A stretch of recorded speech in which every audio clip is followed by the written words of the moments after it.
Capítulo 6. Problemas en el camino de la fe. Es posible que el lector tenga problemas para creer. Considere, pues, esto. No podemos creer por una acción instantánea. El estado mental que describimos como creer es un resultado que proviene de ciertos estados mentales anteriores. Llegamos a la fe en varias etapas. Quizá sea posible una fe a primera vista, pero normalmente se llega a la fe por etapas. Comenzamos a interesarnos, pensamos, escuchamos la evidencia, tenemos una convicción y entonces somos guiados a creer. Si yo, pues, quisiera creer, pero por un motivo u otro me doy cuenta de que no puedo alcanzar la fe, ¿qué debo hacer? ¿Quedarme ensimismado como una vaca ante una puerta nueva? ¿O utilizar como un ser inteligente los medios adecuados? Para crear un asunto cualquiera, ¿qué haré? Contestaré siguiendo las reglas del sentido común. Si alguien me dijera que el sultán de Zanzíbar es un hombre bueno, y sucediera que esta cuestión me interesara, no creo que tuviera ningún problema para creerlo. Pero si por algún motivo tuviera una duda al respecto, y no obstante quisiera creer lo que se me dijo, ¿qué debería hacer? ¿No buscaría toda la información a mi alcance sobre dicho monarca para intentar, estudiando los periódicos y otros documentos, descubrir la verdad? Mejor aún, si precisamente se hallara visitando mi país y yo pudiera reunirme con él, y si además pudiera hablar con miembros de su corte y con ciudadanos de su país, esas fuentes de información me serían de gran ayuda para llegar a una conclusión. Sopesar la evidencia y obtener conocimiento conducen a la fe. Es cierto que la fe en Jesús es un don de Dios, pero Dios normalmente lo otorga según las leyes de la mente. Por eso se nos dice que la fe es por el oír, y el oír por la palabra de Dios. Romanos 10:17. Si quieres creer en Jesús, oye hablar de Él, lee acerca de Él, piensa en Él, aprende cosas sobre Él, y así descubrirás que la fe brota en tu corazón, como el trigo que nace al actuar el agua y el calor sobre la semilla que se había plantado. Si yo quisiera tener fe en un médico, pediría testimonios de pacientes curados. Querría ver los diplomas que acreditaran su conocimiento de la profesión y también me gustaría escuchar su opinión sobre casos de cierta complejidad. Es decir, utilizaría medios para saber y así poder creer. Presta tu oído a todo lo que se refiera a Jesús. Cientos de almas llegan a la fe en Jesús bajo un ministerio que le anuncia de forma clara y constante. Pocos son los que permanecen en su incredulidad al escuchar a un predicador cuyo tema principal es Cristo crucificado. No escuches a ningún otro tipo de predicador que los que hay. Me han hablado de uno que encontró en la Biblia del púlpito un papel en el que ponía: Señor, quisiéramos ver a Jesús. Juan 12:21. Ve al lugar de adoración a ver a Jesús. Si ni siquiera oyes mencionar su nombre, márchate a otro lugar en el que piensen más en Él y en el que por consiguiente es más probable que Él se halle presente. Pasa tiempo leyendo acerca del Señor Jesús. Los libros de la Escritura son los lirios entre los que Él apacienta. La Biblia es la ventana por la que podemos asomarnos para ver a nuestro Señor.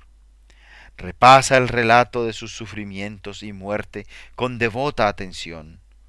Muy pronto el Señor hará que la fe entre secretamente en tu alma.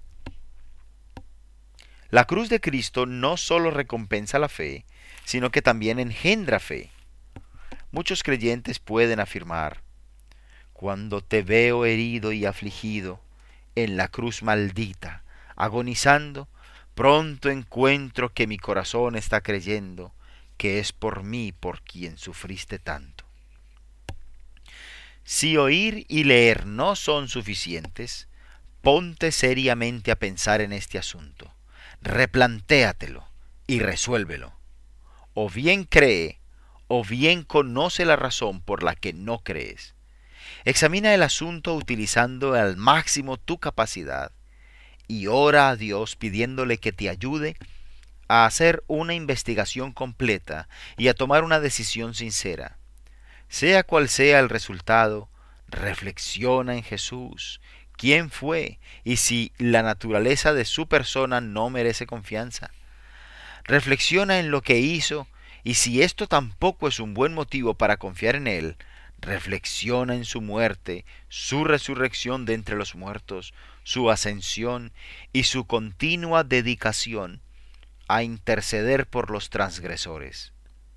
Piensa si esto no le hace merecedor de tu confianza. Entonces clama a él y verás si no te escucha. Cuando Asher quiso saber si Rutherford era de veras el hombre piadoso que decía que era, fue a su casa haciéndose pasar por un vagabundo. Obtuvo su hospitalidad y oyó a aquel hombre de Dios derramando su corazón ante el Señor en oración por la noche.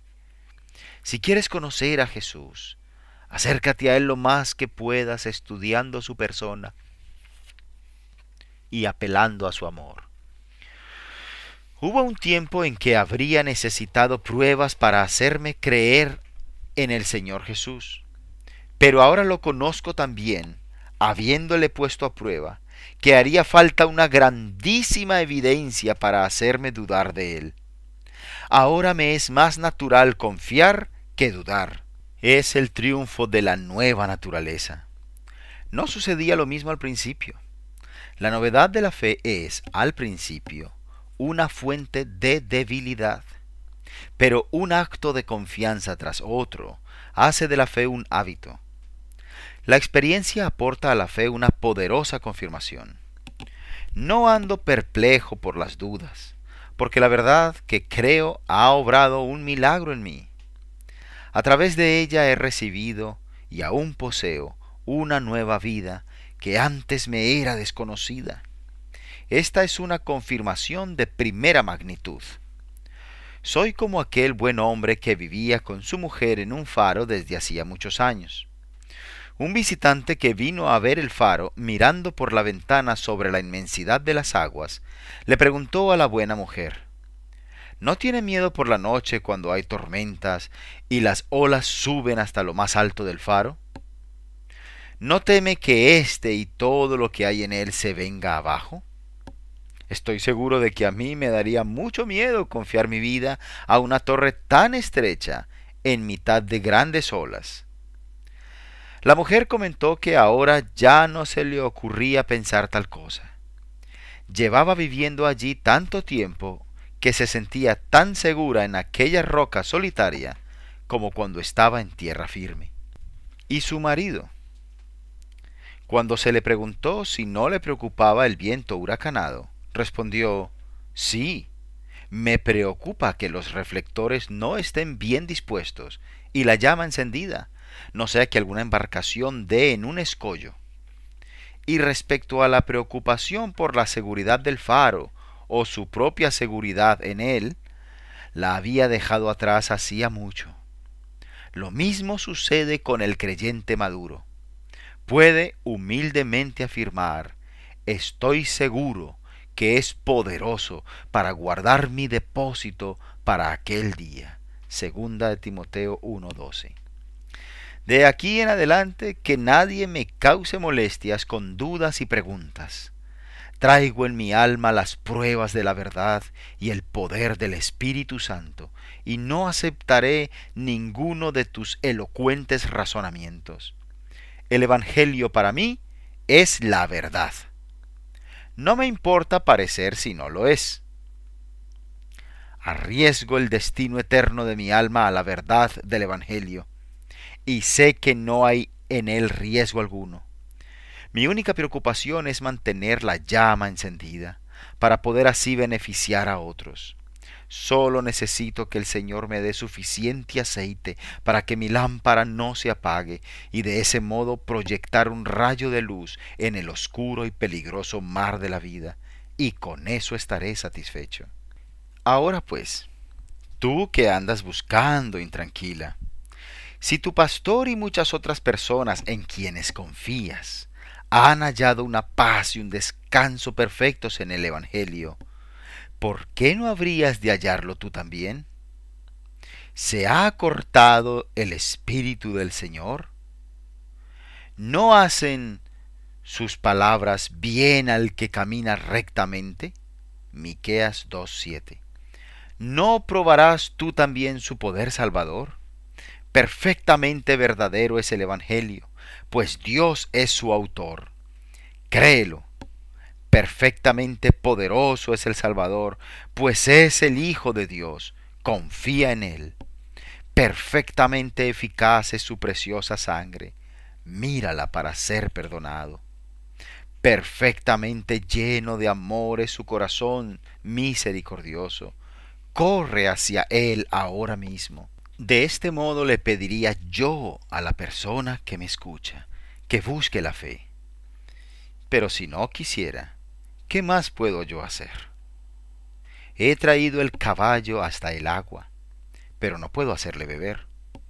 Pero se ha de recordar una cosa: la incredulidad es deliberada cuando al ponerse la evidencia ante los ojos de alguien, esta persona se niega a examinarla cuidadosamente. Si alguien no desea conocer y aceptar la verdad, solo él es responsable si muere con una mentira en su mano derecha. Es cierto que el que creyere y fuere bautizado será salvo, pero también es cierto que el que no creyere será condenado. Marcos 16:16.